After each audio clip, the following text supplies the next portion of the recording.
Amen. Que le Seigneur soit béni. Que le Seigneur soit béni pour ces bons moments qu'on peut passer dans la louange et l'adoration. J'aime beaucoup ce chant qu'on vient de chanter.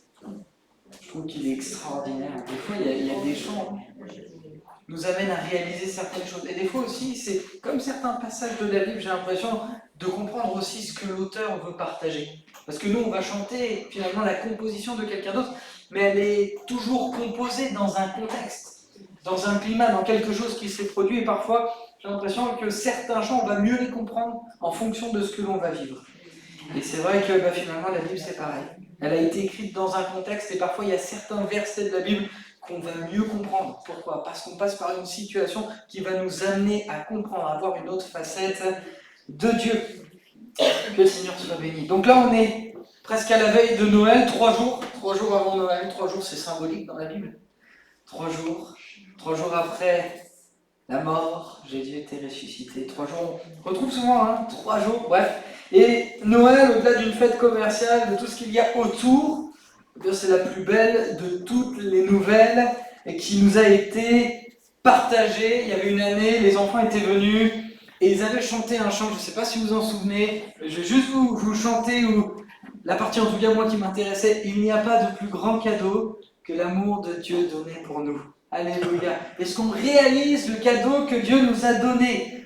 En fait, c'est l'expression, Jésus-Christ, d'un amour extraordinaire, sincère, de ce Dieu créateur du ciel et de la terre, qui nous a aimés, comme on l'a chanté, plus que tout. Alléluia. Et c'est vrai que Jésus va arriver dans des conditions particulières. Sa naissance est unique.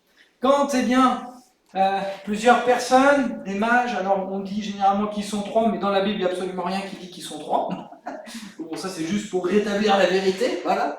Mais il y a des mages qui sont là, et il va y avoir Hérode qui va apprendre ça, et il va mettre en place un décret. Tous les enfants de moins de 2 ans, on va les tuer.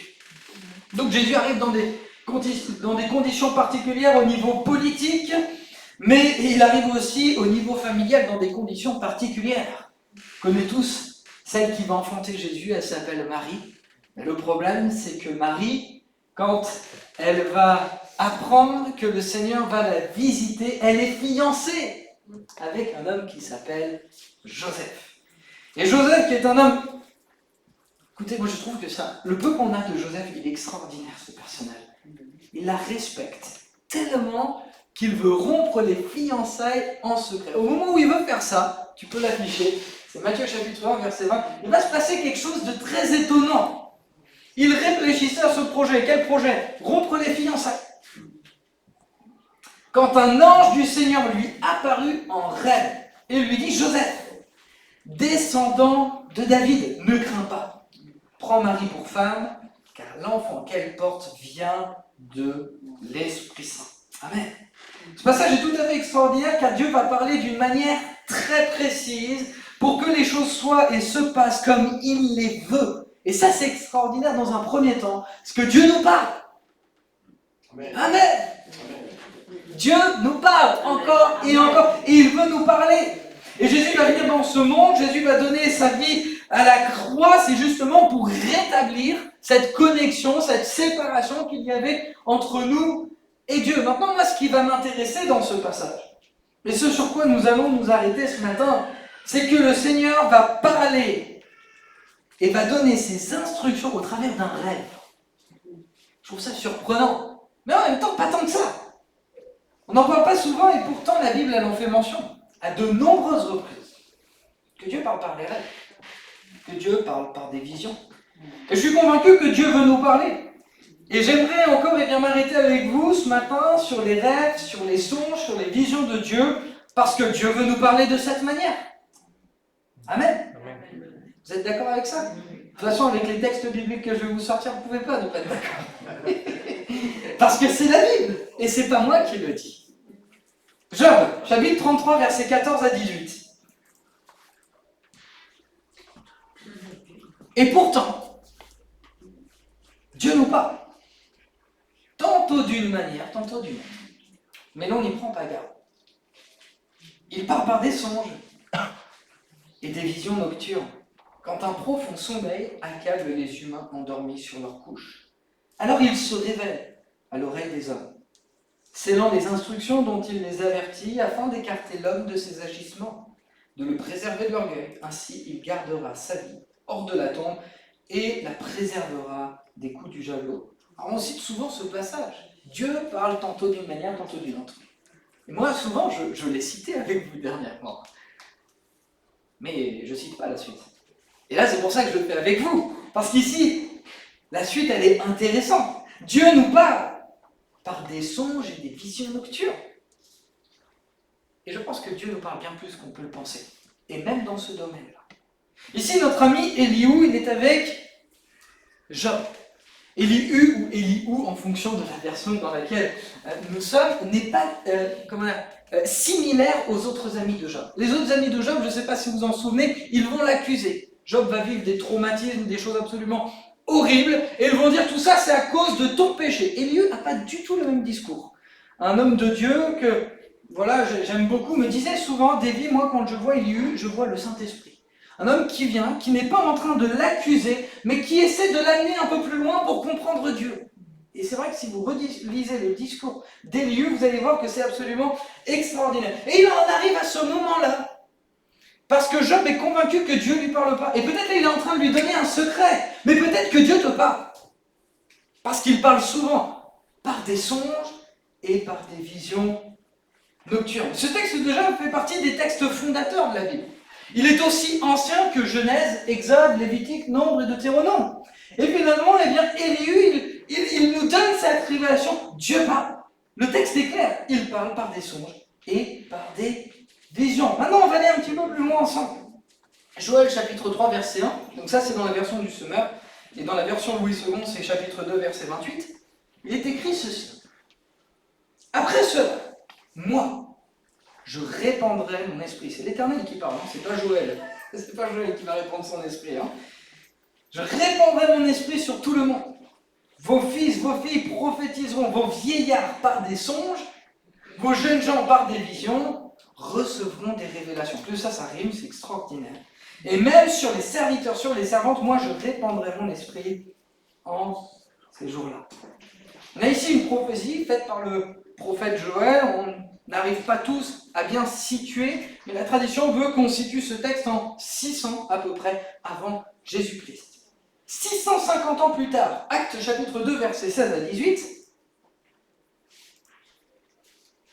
Mais maintenant se réalise ce qu'avait annoncé le prophète Joël.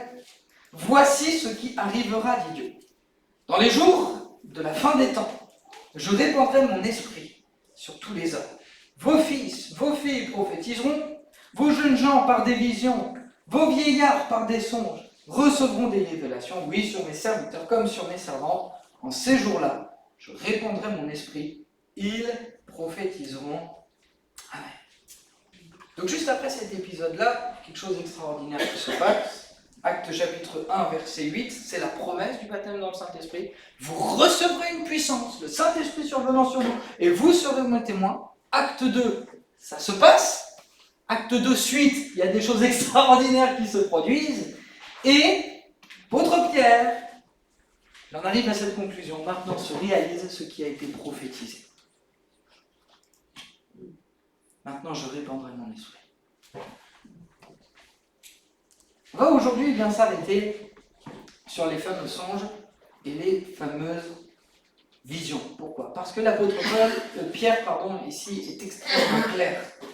Il dit que se réalise aujourd'hui ce qui a été annoncé, prophétisé. On pourrait dire aussi ce qui a été promis, parce qu'une prophétie, c'est ce qui est promis, c'est ce qui va se mettre en place. Et ici, ce qui a été promis, c'est réalisé. C'est réalisé depuis il y a déjà de cela 2000 ans, et se réalise encore aujourd'hui. Et j'aimerais attirer votre attention sur ce phénomène tout à fait particulier, les songes et les visions. Comprenez bien, avant d'aborder cela, je veux être équilibré, mais je veux qu'on vive aussi ce que la Bible dit. Parce que c'est écrit. Et parce que je pense que Dieu veut approfondir cette relation avec chacun d'entre nous. Nous les Occidentaux, soyons très honnêtes, n'est pas très adepte, entre guillemets, de ces aspects de la manifestation de Dieu. Ce sont les rêves inspirés ou encore les visions. Mais le but de cette prédication, c'est de vous alerter pour que vous puissiez considérer cette réalité. parce que je suis convaincu que Dieu veut vous parler aussi de cette manière. Beaucoup de choses dans la Bible sont dites, et on aurait tendance à faire du tri, en se disant ça j'en veux bien, mais ça j'en veux pas. Ça je veux le vivre, ça j'en veux pas. La grande question que je vous pose avant d'aller plus loin dans ce que je vais vous dire, c'est qui sommes-nous pour dire moi je veux de ça, ça j'y crois, moi j'y crois pas, j'en veux pas. On est ses disciples. On lui a dit oui. Et même s'il y a des choses que notre intelligence a des difficultés à saisir à cause de notre savoir et de notre réflexion, la Bible dit que la sagesse de Dieu est une folie pour les hommes. On reprend comme ça le texte de notre frère et on reste dans la pensée. Comprenez ce que je veux dire? Et je pense personnellement que c'est l'attitude que nous devrions avoir de nous dire, mais Seigneur, je veux être ouvert à la façon dont tu veux me parler. Parce que je suis convaincu qu'encore aujourd'hui tu te révèles. La plus grande de toutes les révélations, c'est Jésus-Christ. Et c'est la parole de Dieu. Mais comme Jésus-Christ c'est la parole, pas de souci. Mais il y a des fois, je pense que Dieu veut se révéler d'une manière différente, peut-être pour nous préciser des choses en ce qui concerne notre existence et notre entourage. Donc le Seigneur veut bien nous parler au travers des rêves et des visions. Et je pense qu'on devrait laisser bien davantage de liberté à Dieu. Et c'est pourquoi je veux vous sensibiliser sur ces éléments-là. Est-ce que vous avez déjà entendu prêcher sur les rêves et les visions ou pas? Juste une question. Bon, pas plus que ça. Donc je vais essayer d'être le plus clair possible.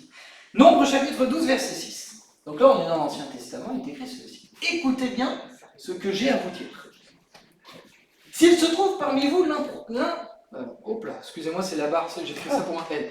S'il se trouve parmi vous un prophète de l'Éternel, c'est dans une vision qu'à lui je me révélerai, ou dans un rêve que je lui parlerai. Notre Seigneur nous a créés avec une capacité extraordinaire, c'est le fait de rêver.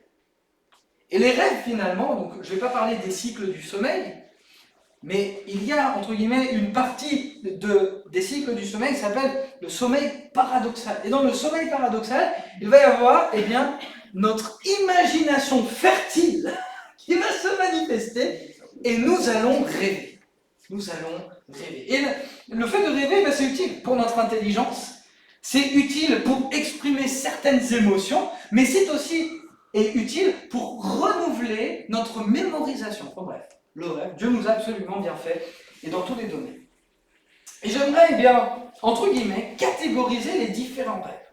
Ecclésiaste chapitre 5, verset 2, donc c'est la première catégorie des rêves, ce sont des rêves que j'appelle naturels. Il est écrit ceci, en effet, de même que les rêves naissent de la multitude des occupations, de même un flot abondant de paroles engendre des propos insensés. On va s'arrêter sur la première partie de ce verset, et finalement ici, l'Ecclésiaste est en train de nous dire que nos rêves naissent de tout ce qui se passe autour de nous.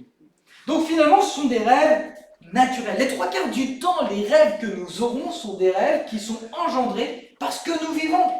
Ce sont des rêves parfois qui n'ont ni queue ni tête, et ce sont juste des fois le fruit de la multitude de nos occupations, de nos pensées, parfois aussi de nos inquiétudes. Et puis parfois, franchement, pour l'avoir vécu, il y a des fois ça ne veut rien dire. Voilà, c'est comme ça, je vais faire un rêve, bon bref.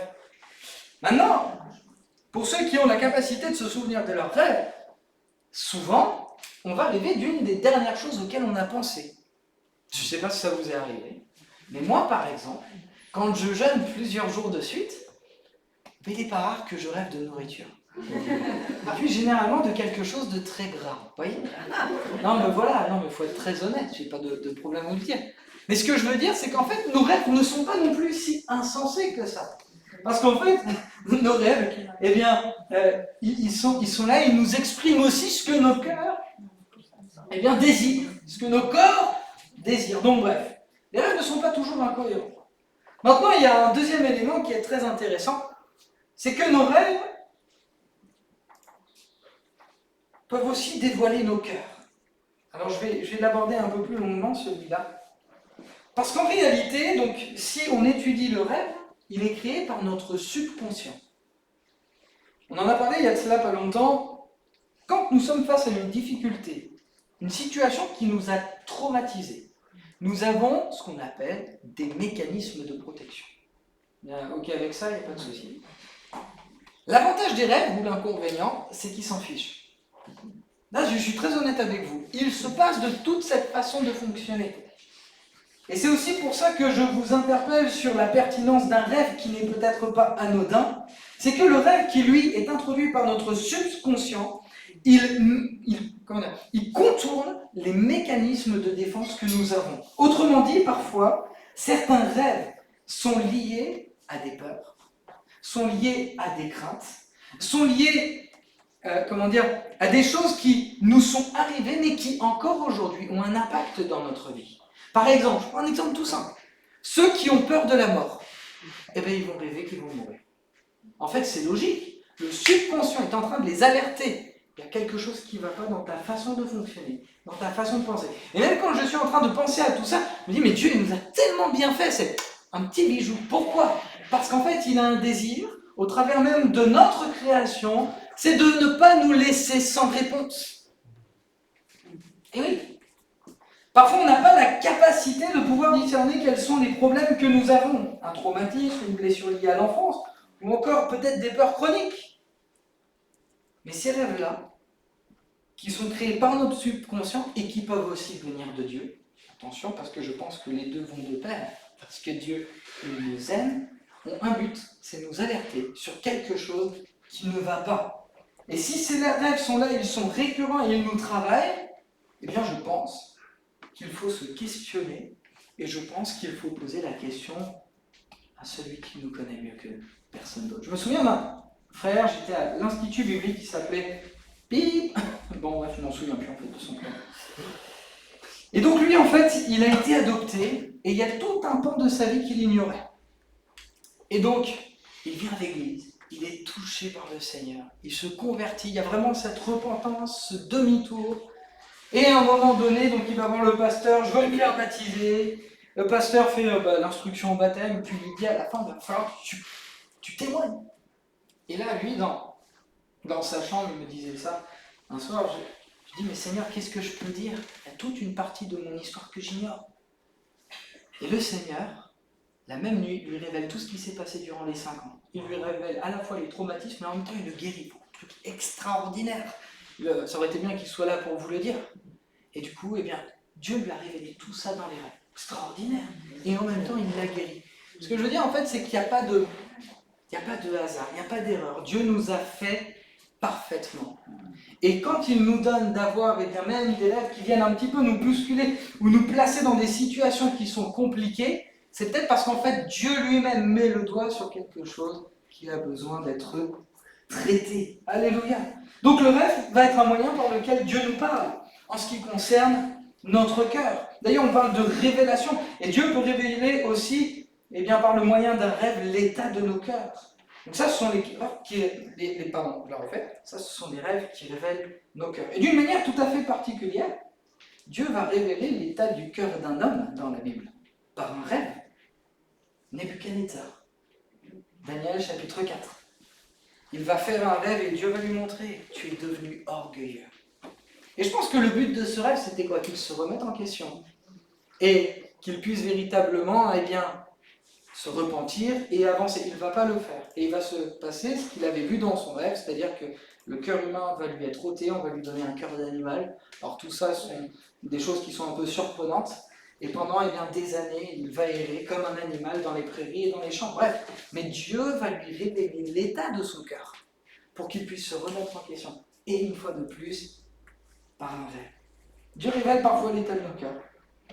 Mais le but, ce n'est pas de nous le révéler, c'est aussi de nous soigner, de nous guérir, de nous donner, d'avancer. Maintenant, on va parler des rêves, entre guillemets, spirituels, bien qu'il l'était aussi juste avant, parce que je pense que Dieu veut nous parler. Mais le songe, à proprement dit, dans la Bible, les rêves spirituels, ce sont des révélations sur des sujets divers.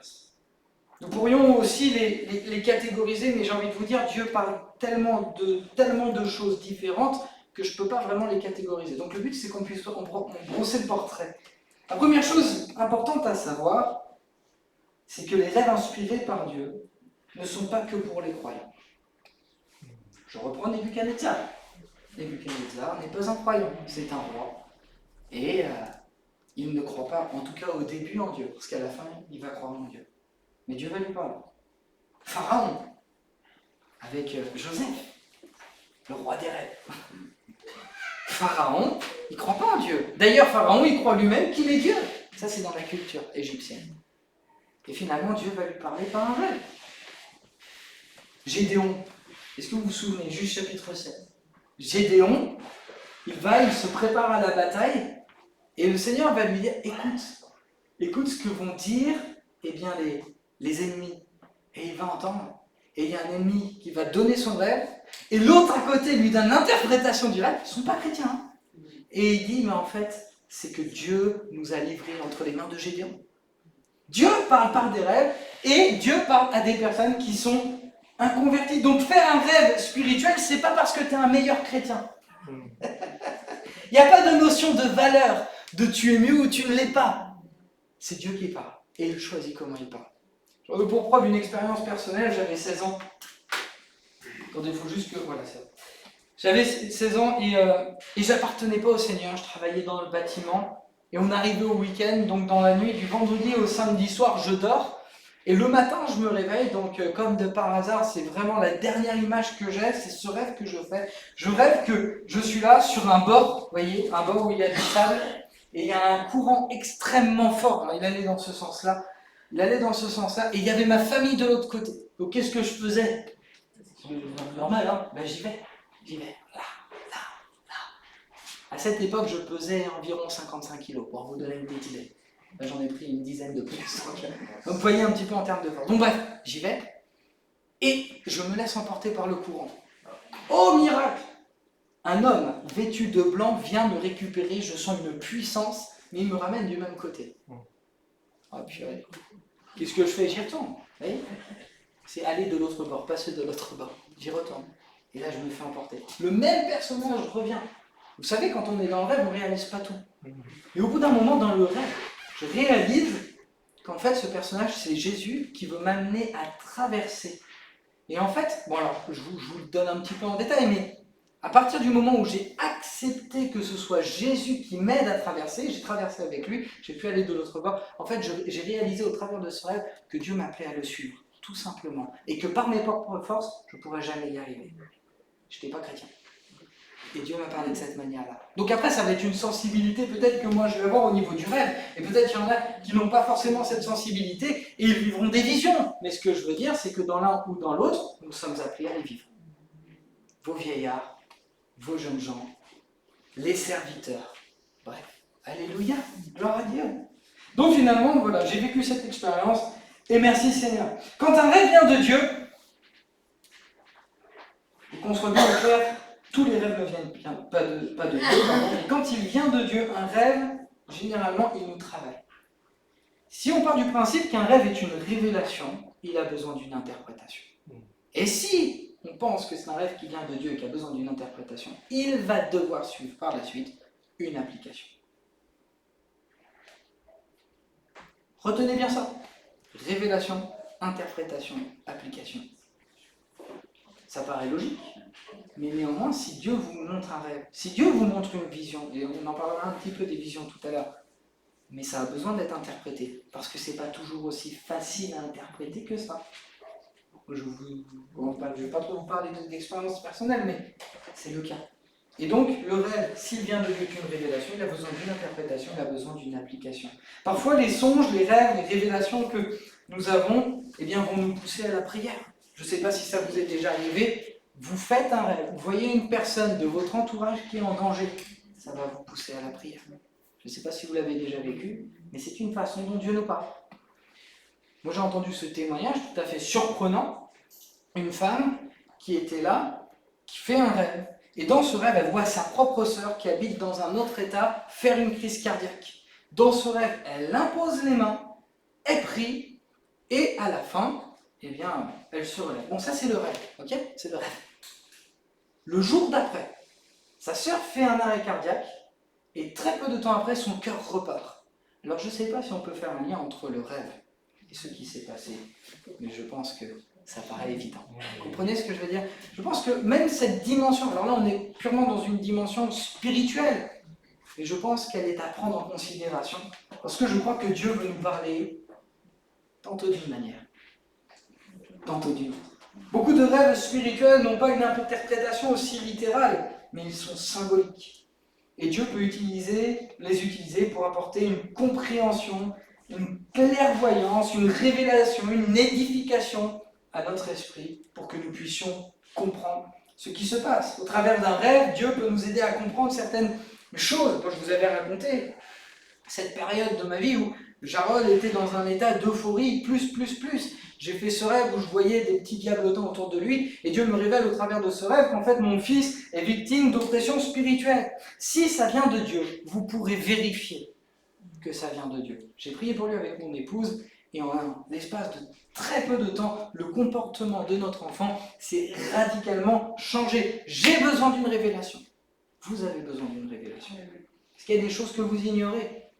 Et que des fois on ne va même pas, entre guillemets, être capable d'imaginer ou de penser. Est-ce que j'aurais pensé à cette période-là que mon fils pouvait être victime d'oppression spirituelle ? Non. Pourquoi ? Parce que je pensais que j'étais pasteur et enfant de Dieu. Par conséquent, il était absolument protégé. Je pense en effet qu'il y a une protection. Mais je pense aussi que s'il y a des choses qui dans le monde spirituel se passent, Dieu me donne les armes nécessaires pour pouvoir y faire face. Et par conséquent, les révélations. Et c'est pour ça que Dieu se plaît à nous révéler certaines choses, pour que nous puissions apprendre, comprendre véritablement tout ce qui se passe. Et d'ailleurs, j'ai pu réaliser au travers de ce rêve que c'était une vérité. Et il y a plusieurs vérités comme ça que j'ai pu voir, et bien aussi au travers de certains rêves. Maintenant, il faut faire attention aux rêves, et il faut veiller, alors c'est un peu paradoxal ce que je veux dire, à ne pas être dépendant d'eux. Si on ne fait jamais attention à eux et qu'on ne rêve pas, bon, on ne va pas être dépendant d'eux. Mais si un jour Dieu vous parle par un rêve, il ne faut pas vous attendre à ce que Dieu vous parle toujours par des rêves. Parce que d'ailleurs, alors ça c'est valable pour chacun d'entre nous, Dieu n'aime pas parler toujours de la même manière.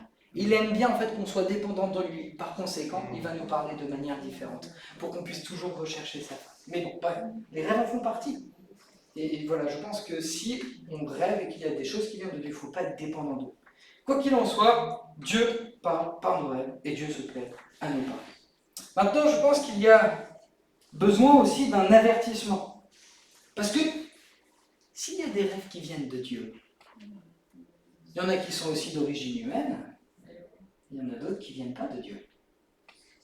Moi, je me souviens, c'était un pasteur qui me partageait ça. Une fois, il fait un rêve et il me dit « Écoute, Davy, j'étais là. Et je voyais en face de moi un ange. Il était magnifique.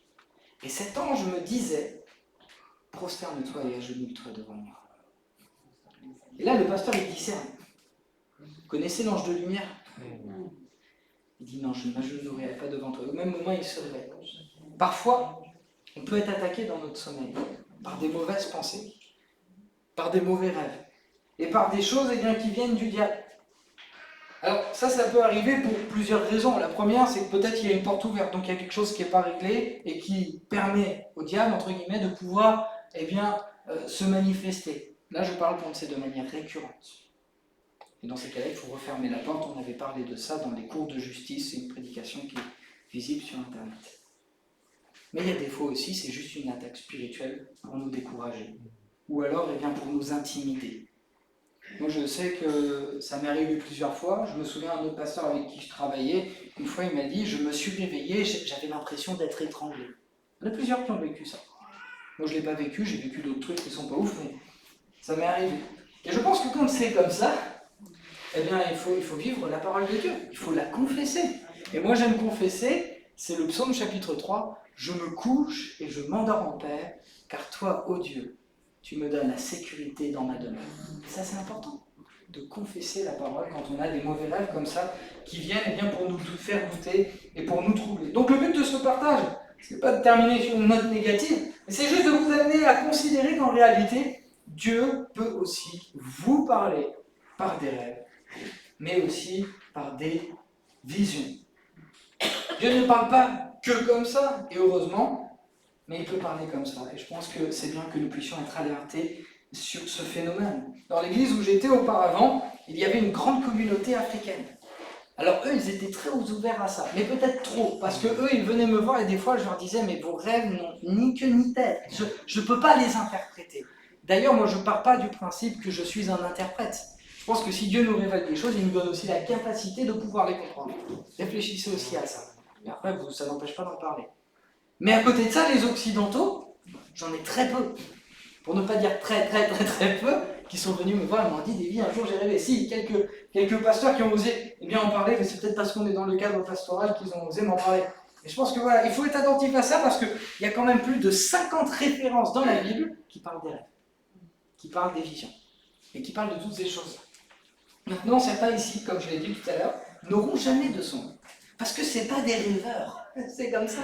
C'est comme ça. On est tous différents. Mais en revanche, ils peuvent avoir des visions. Alors, je vais m'en arrêter sur les visions, mais dans la Bible, il y a deux types de visions. Il y a des visions où, entre guillemets, on est projeté dans une autre réalité. Il y en a plusieurs, hein. Ésaïe, Ézéchiel, même Jean. L'apôtre Jean, dans le livre de l'Apocalypse, on a l'impression qu'il est carrément transporté dans une autre dimension. Donc ça, c'est un type de vision, peut-être un peu plus rare sur le coup. Mais il y a aussi des visions, entre guillemets, qui, elles, eh bien, sont comme des images qui vont s'imprégner sur le fond de notre pensée. Et parfois, c'est vérifiable. Il y a des personnes qui ont cette capacité, je ne sais pas comment, ils arrivent à voir des choses avec leurs yeux que moi, je ne suis pas capable de voir. Et c'est comme si Dieu leur montrait, ils avaient une espèce de lunette spirituelle, plus. Bon, ça c'est peut-être un don, mais des fois ça peut arriver. On est là, on est en train de prier, et on a une image qui vient. Je ne sais pas si ça vous est déjà arrivé. Une image qui vient. Soit ça vous pousse à prier, soit ça... Ou alors, je ne sais pas. Mais vous voyez un petit peu ce que je veux dire. Et parfois ça va donner lieu peut-être à un don spirituel. J'en sais rien. Alors, bien sûr, on veut être équilibré, on ne doit pas être des personnes farfelues, mais néanmoins, techniquement, ces choses-là, on doit les vivre. Parce que c'est biblique. Et parce que la parole de Dieu en parle. Et cette réalité, eh bien, Jésus, eh bien, il l'a accomplie il y a de cela 2000 ans par la mort à sa croix où il a envoyé son esprit. Un vendredi soir, nous étions à notre réunion. Et Laurent, après le temps de réunion, il va dire « Davy, j'ai vu 2 anges à l'entrée de la maison, comme pour, de la maison de l'église, quoique c'est la maison aussi, hein, comme pour protéger l'église. » Mais il s'était passé quelque chose l'après-midi qui n'était pas au courant. D'ailleurs, là, il est peut-être en train de l'apprendre, donc comme ça va t'encourager, mon frère. Et en fait, moi, j'ai su, quand il me l'a dit, que c'était pas lié au hasard. Et que c'était aussi Dieu qui voulait m'encourager au travers de ce qu'il avait vu. Vous voyez ce que je veux dire? C'est pas farfelu. C'est pas farfelu. Mais je crois que c'est des choses qu'on est appelé à vivre. Alléluia. Plusieurs fois, cela m'est arrivé dans des rêves où Dieu me prévient qu'il y a un danger au niveau de l'église. Ça m'était arrivé sur Saint-Étienne, ça m'est arrivé à l'église de Narbonne, ça m'est même arrivé dans cette église. Et vous n'en avez pas entendu parler, pourquoi? Parce que le danger a été évité. Et merci Seigneur. Alors après, je considère qu'il y a une responsabilité qui m'est donnée, et peut-être je vais avoir un autre type de révélation que vous, mais ce que je veux dire, c'est que Dieu se révèle. Et Dieu veut protéger son église.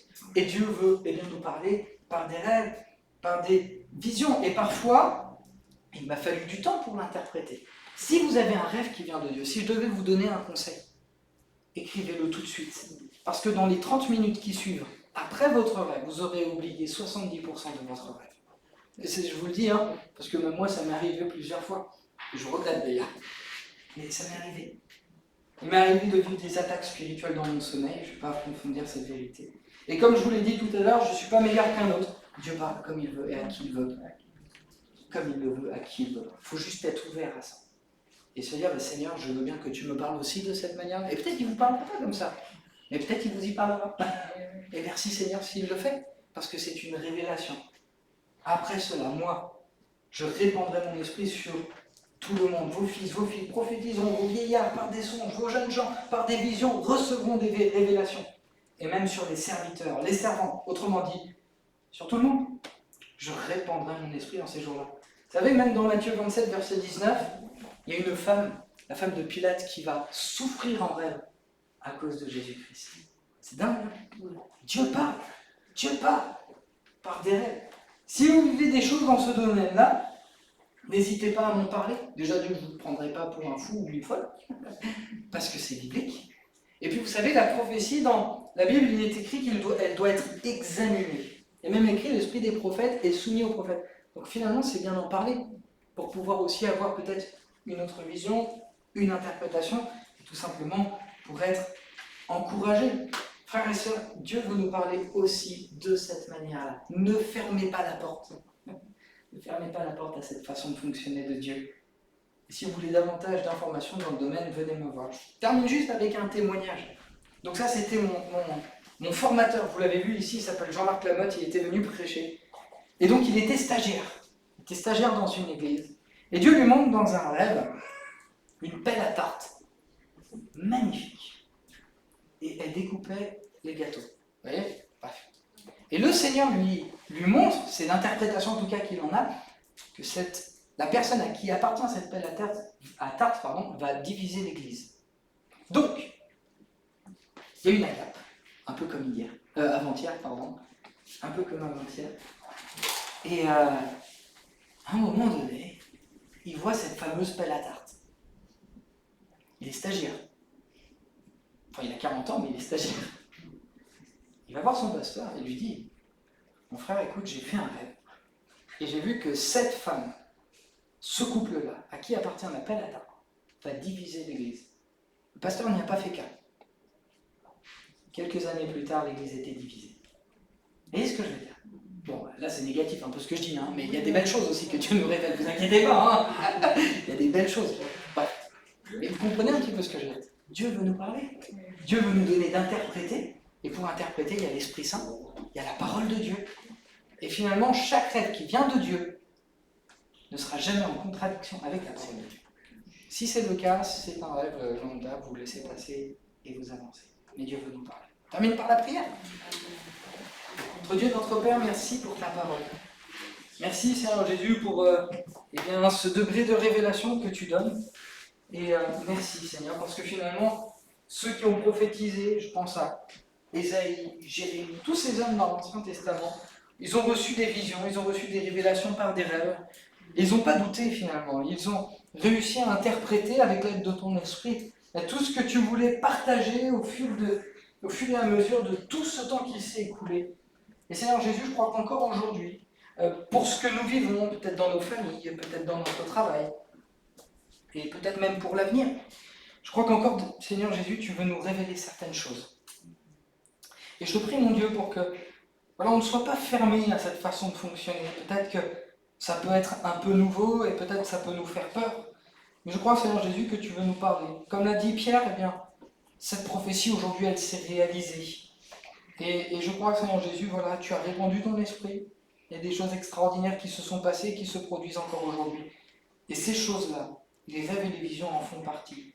Alors donne-nous, Seigneur Jésus, d'aller de l'avant et peut-être de ne pas tirer un trait sur toutes ces choses-là. Parce que nous croyons, et nous le disons souvent, que ta parole, c'est la vérité. Alors donne-nous de vivre ta parole, Seigneur Jésus, telle qu'elle est écrite. Et donne-nous, la sagesse qui vient de ton esprit pour interpréter et pour que nous puissions avancer toujours plus loin dans notre relation avec toi. Car nous croyons, Seigneur, que tu parles tantôt d'une manière, tantôt d'une autre. Amen.